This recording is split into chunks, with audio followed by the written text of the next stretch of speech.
Dans cette première vidéo, ce mini guide à destination des MJ, nous allons aborder une sorte de session zéro à avoir avec ses joueurs pour la campagne La Malédiction de Strahd. Cette campagne a une sorte de particularité, c'est qu'elle est assez sombre. On est loin de l'univers coloré de Faerûn. De plus, en Barovie, les loots sont rares, amoindris, tout comme les pièces d'or. Même si vous avez envie de garder ces petites informations en tant que MJ, je vous le déconseille fortement. Il vaut mieux dire la vérité à vos joueurs à ce niveau. Ils peuvent avoir juste envie d'une quête assez basique, entre guillemets, hein, c'est-à-dire quelqu'un nous donne une mission, on part à l'aventure, en exploration, et on tue le méchant. Donc, bien sûr, c'est aussi la base de Strahd, hein. Le but, c'est de vaincre le seigneur vampire, mais il y a quand même tout un lore derrière. La carte, elle est assez petite quand même, hein. La carte de la Barovie est assez petite, mais honnêtement, bon, il y a petit et petit. On va dire que pour une campagne Donjons et Dragons, c'est certes petit, parce que je crois, enfin, du moins avec mes joueurs là, je suis avec deux groupes, les deux vont mettre 1 an à tout casser. Là, on est bientôt sur la fin, ce sera 1 an. Mais effectivement, je pense que si on part sur du 100%, c'est-à-dire que vraiment pousser ses joueurs à aller à chaque endroit possible sur la carte, et dépendant aussi du nombre de joueurs à table, et dépendant des sessions, etc. Effectivement, Strahd peut monter, peut faire le double, hein. Là on peut monter sur du 2 ans. Donc ça fait partie pareil des petites informations de temps de jeu, de mécanique de jeu, où il vaut mieux prévenir. Et ça, je dirais même que c'est même avant la session zéro, quand vous faites un petit peu l'appel à la campagne, hein, c'est-à-dire voilà, le fameux petit message qu'on peut lâcher par exemple sur Discord. Donc je pense que c'est assez important de prévenir déjà sur l'univers sombre de la Barovie. Le côté des loots est bien rare, hein, de l'or rare, etc.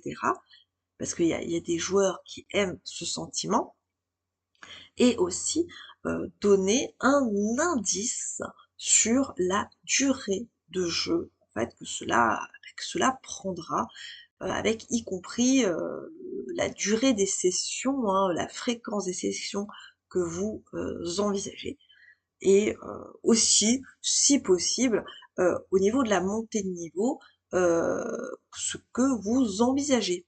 Est-ce que vous allez suivre les conseils du livre et partir sur une montée à niveau basée, enfin une montée de niveau, pardon, basée sur, c'est-à-dire comment dire, le chapitre, les chapitres, les reliques découvertes, ou est-ce que vous allez plutôt partir sur quelque chose de plus standard, c'est-à-dire la montée d'XP selon les monstres vaincus, etc.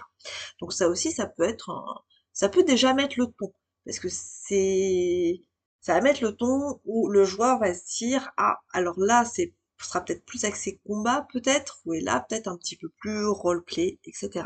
Donc, n'hésitez pas, pour moi, c'est des sessions, c'est des sessions, c'est des questions qui sont beaucoup plus, on va dire, relatives, en fait, avant la session zéro, c'est l'appel de la campagne. Ensuite, quand vous allez commencer en fait votre partie de jeu, donc là je fais un petit saut, je passe de l'appel à la campagne au début de la session de jeu, je vous conseille de prendre 5 petites minutes pour rappeler en fait les points majeurs de la session zéro. Pas non plus éternellement sur toute la durée de la campagne, mais j'ai envie de dire sur les 3 premières sessions. Juste, voilà, un petit rappel, un petit rappel. On n'oublie pas, s'il vous plaît, que dans cette campagne, voilà, la campagne est sombre, machin, on n'oublie pas les trigger warnings. Donc si jamais, par exemple, vous avez un joueur ou une joueuse qui se dit « Ah mince, c'est vrai que j'ai complètement oublié de parler de ça », Voilà, donc c'est des petits trucs à rappeler, au début du mois et puis pour, voilà, pour que normalement après, ils soient, les vos joueurs soient tout simplement, rodés et juste pour éviter surtout les mauvaises surprises. Voilà. Ensuite, sur, le gros point de la motivation des joueurs sur le temps. Alors je pense qu'il y a pas mal de facteurs à prendre en compte, que ce soit déjà vous, votre façon de jouer en tant que MJ, que ce soit, eh bien, la personnalité de vos joueurs et leurs attentes au niveau, du jeu. Mais d'un point de vue général, pour moi, c'est déjà de 1 la taille du groupe. Voilà. L'idéal pour moi, c'est une table de 3 à 4 joueurs parce que ça permet un temps de roleplay équitable pour tout le monde. Les combats sont un peu moins longs, un peu moins bordéliques et en petit groupe, les joueurs ont tendance à être, eh bien, concentrés. Voilà. Heu, Parce que donc là, comme je disais, je suis sur 2 groupes, c'est 2 groupes de 3 chacun. Et parfois, ça nous est arrivé de jouer parce qu'il y a un absent de dernière minute, donc on fait quand même une petite session, hein, on joue pas très longtemps, on fait quand même une petite session à 2 et malgré ce que je dis, donc de dire qu'on va faire une petite session, et ben la plupart du temps, on arrive à faire une session complète avec deux, deux joueurs et ça se passe très très bien. Donc il ne faut pas non plus s'imaginer que parce que oh le groupe est gigantesque, il me faut 5, 6, 7 joueurs à table. Non, vraiment non. C'est regardez plutôt la synergie qu'il y a entre les personnalités. Si en gros vous faites votre appel de campagne et qu'il y a vraiment, voilà, on va justement donner un exemple, 6 joueurs qui veulent participer, vous pouvez très bien euh, voir un peu la personnalité de chacun, tout simplement. Leurs attentes. Vous pouvez avoir ceux qui aiment tout taper, un peu le côté chaotique, etc. Vous pouvez très bien les mettre ensemble. Et puis les un peu plus, on va dire les plus introvertis, les plus à même à prendre des notes, à être plus calmes, à prendre du recul. Vous les mettez dans un autre groupe. Et honnêtement, eux, ils vont vraiment, vraiment s'amuser. Et donc, si vos joueurs s'amusent, vous allez automatiquement vous amuser. Voilà. Donc, c'est regarder la synergie, en fait, d'un petit groupe. Enfin, du moins, c'est le conseil que je donne. Ensuite, concernant donc la motivation personnelle des joueurs. Dans le livre de la campagne officielle de Strad, vous avez en fait des petites introductions. Vous avez par exemple la chasse au loup-garou avec une introduction des fois avec l'Alliance des Seigneurs, les Ménestrels, l'Enclave d'Émeraude, etc. Eh bien, personnellement, donc avec l'accord bien sûr de mes joueurs, hein, ils ont tous donné leur accord là-dessus, je leur ai donc proposé une introduction avec ce système-là. Donc par exemple, il y a une de mes joueuses qui fait partie de l'Alliance des Seigneurs et elle peut, si elle le souhaite, hein, du moins, retrouver son compagnon d'armes Eravien, donc un PNJ nommé dans le livre, hein, voilà, qui est perdu quelque part en Barovie. Donc, en gros, ils ont cette motivation principale qui est de vaincre le comte Strad Zarovich, mais c'est à la fin du jeu. Ok. Donc, la motivation secondaire, on va dire, ça peut être, bon, ben, on va explorer la carte et puis on va monter de niveau pour arriver à vaincre Strad Ça peut très bien marcher sur certains joueurs, comme ça ne peut, comme ça peut, pardon, ne pas marcher sur d'autres joueurs. Donc, je trouve ça plus sympa de leur donner juste une toute petite motivation supplémentaire pour jouer, quoi, être dans l'aventure. Donc, par exemple, j'ai un joueur, lui, ce qui s'est passé, c'est que, eh bien, la brume, hein, a kidnappé son père lorsqu'il était enfant. Son but, c'est de retrouver son père. Donc là, par exemple, l'exemple de cette joueuse, c'est de retrouver son compagnon d'armes. Il y en a, c'est d'obtenir, apparemment, il n'y a qu'en Barovie où ils peuvent obtenir des informations cruciales par rapport à leur background, un proche qui a disparu, etc. Et bien sûr, après, c'est à moi d'arriver à placer ça correctement. Donc, j'essaye de jeter des petites miettes de pain, on va dire au début, mais effectivement, c'est plus là vers la fin. Là, ils sont bientôt au niveau 8. Là, on commence à toucher un petit peu bon, au dénouement, entre guillemets, de leur motivation personnelle. Mais enfin, pour eux, du moins, ça fonctionne. Euh, mais je me dis que c'est vrai que dépendant des gens, hein, dépendant des joueurs, on n'a pas forcément besoin de ça. Mais je trouve que ça peut être une petite touche qui peut motiver à être présent en fait toutes les semaines, quoi. Donc ensuite, euh, alors là, j'ai abordé un sujet très délicat. Donc en gros, euh, pour les motifs, justement, là c'est un mix entre motivation des joueurs et mécanique de jeu à aborder durant la session 0. Parce qu'en fait, c'est jouer en tant que MJ, c'est de jouer les conséquences des actes des personnages joueurs. C'est très délicat. C'est très délicat parce que oui, il y en a qui franchement n'aiment pas ça. Alors quand je parle de conséquences, de quoi je parle? Je parle eh bien de joueurs qui peuvent avoir un comportement un peu trop chaotique dans leur roleplay et sauf que il y a des moments où c'est pas possible en fait. Donc quand je fais MJ là, quand je joue ma partie, j'essaie de m'imprégner. Donc je suis très nulle hein, pour faire les voix, etc.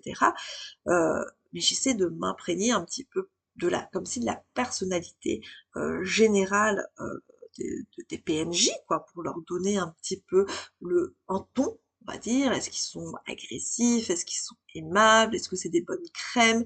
Est-ce que, etc. Euh, et effectivement, il y a des endroits, et ben ça passe pas. Alors par exemple, il peut y avoir le dîner avec Strad, avoir un comportement, on va dire, alors RP chaotique à ce moment-là, avec Strad, ses épouses, avec Radine aussi qui est là. Bon, enfin moi en tant qu'MG, je suis obligée en fait, je me sens obligée en fait de jouer la conséquence, parce que si je ne joue pas la conséquence, ça veut dire que tout ce que j'ai pu dire depuis en fait l'appel de la campagne, et ben c'est bancal. Je ne tiens pas mes promesses en tant que MJ, je ne tiens pas ma promesse de leur donner et ben une histoire entre guillemets bien sûr, mais immersive. Vous voyez? Donc par exemple aussi le fait de peut-être provoquer ou brutaliser Irina. Ce n'est pas c'est pas envisageable parce que Strad va forcément débarquer. Et alors, bon, ça m'est pas arrivé, hein. Là, je donne juste un petit peu des exemples que j'ai pu lire un petit peu. Mais c'est vrai que, bon, brutaliser Irina, la blesser ou pire, bon, hein, la tuer avec Strat dans les parages, oui, bon, c'est le TPK assuré en fait, hein. Là, c'est donc voilà. Ou alors, eh bien, le plus connu, hein, qui est même dit dans le livre, c'est que si les joueurs à Valaki vont ouvertement provoquer le baron Vargas. Donc là, la conséquence, elle est simple.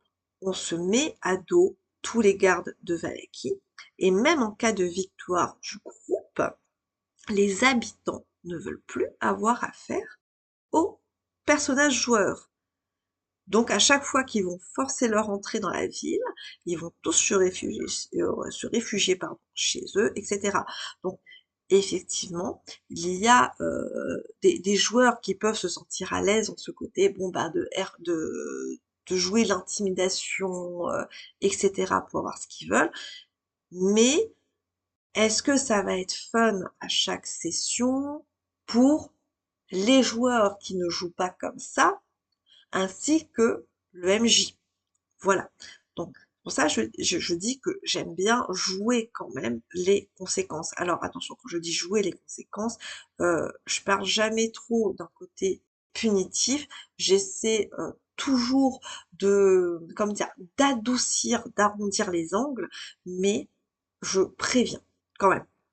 À la fin de la session, ou au début de la suivante et cetera, ou par message, machin et tout, je préviens que attention, il y a eu un voilà, ça a dérapé très, très, très fort là.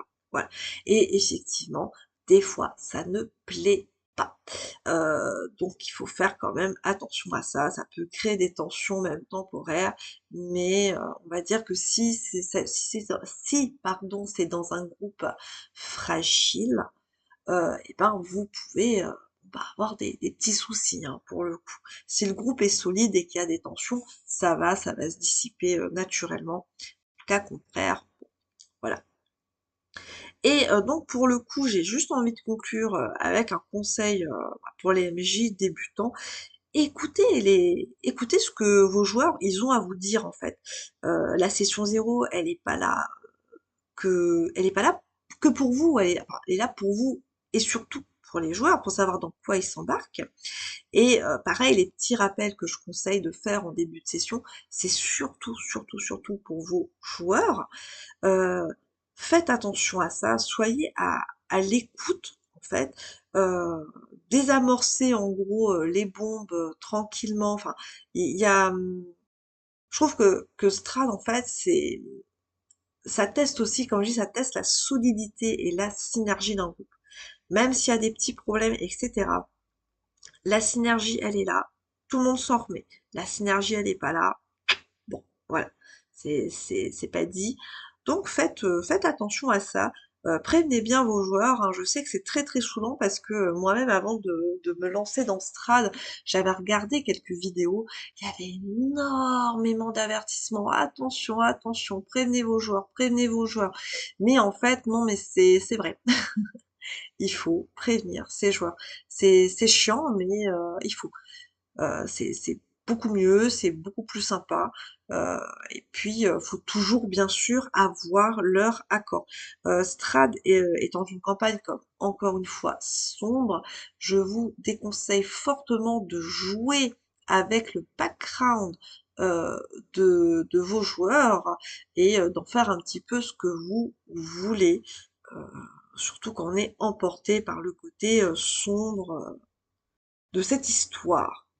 Voilà, voilà. Et ben ça sera tout pour l'instant. Et j'espère que bah, cela vous aidera à aborder votre session 0 plus sereinement et d'avoir à votre table eh bien des joueurs motivés et prêts à partager cette aventure avec vous. Et n'oubliez pas que vous jouez avec vos joueurs et non contre eux.